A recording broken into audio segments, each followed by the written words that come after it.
Ruth chapter 4. Now Boaz went up to the gate and sat down there, and behold, the close relative of whom Boaz had spoken came by. So Boaz said, "Come aside, friend, sit down here." So he came aside and sat down. And he took 10 men of the elders of the city and said, "Sit down here." So they sat down. Then he said to the close relative, "Naomi, who has come back from the country of Moab, sold the piece of land which belonged to our brother Elimelech. And I thought to inform you, saying, buy it back in the presence of the inhabitants and the elders of my people. If you will redeem it, redeem it. But if you will not redeem it, then tell me that I may know. For there is no one but you to redeem it, and I am next after you." And he said, "I will redeem it." Then Boaz said, "On the day you buy the field from the hand of Naomi, you must also buy it from Ruth, the Moabitess, the wife of the dead, to perpetuate the name of the dead through his inheritance." So, first, he's just talking about the land. And when he says you'd have to buy the land, he said, "Yeah, I'll do that." So then Boaz is like, "But wait, there's more. We owe it to our brother Elimelech to perpetuate his family lineage. And so if you buy that property, you're also going to take Ruth as your wife and have children by her, so that our brother's lineage will continue."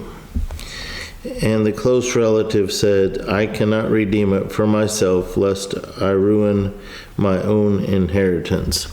So he's saying, if I do that, then whatever I have at my death, I've got to now divide more ways, right? So each person that I already am committed to is going to get less if I do that. So he changes his mind and says, "No, I'm not going to do it."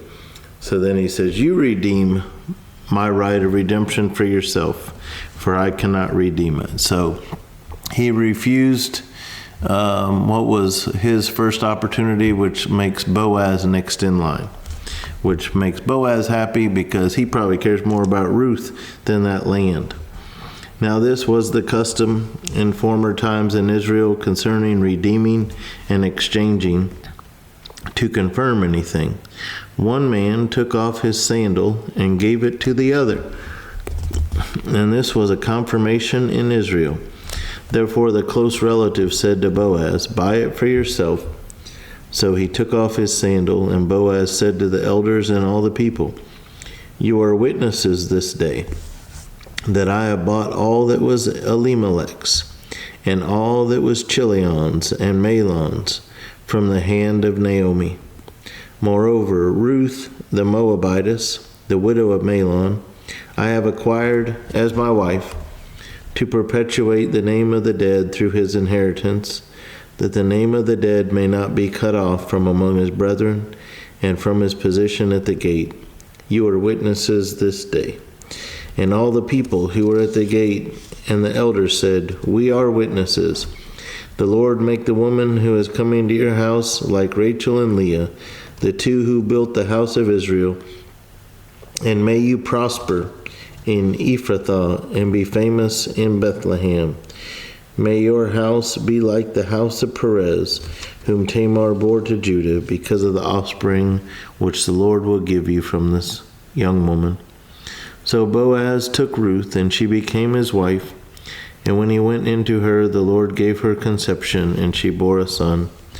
Then the women said to Naomi, "Blessed be the Lord, who has not left you this day without a close relative, and may his name be famous in Israel. And may he be to you a restorer of life and a nourisher of your old age. For your daughter-in-law, who loves you, who is better to you than 7 sons, has borne him." Then Naomi took the child and laid him on her bosom and became a nurse to him.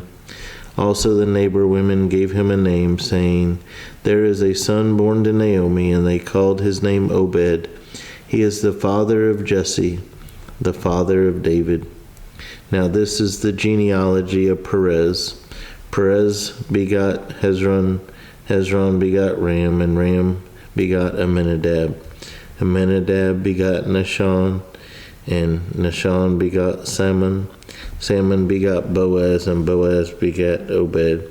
Obed begot Jesse, and Jesse begot David. So it's interesting. That's the end of Ruth.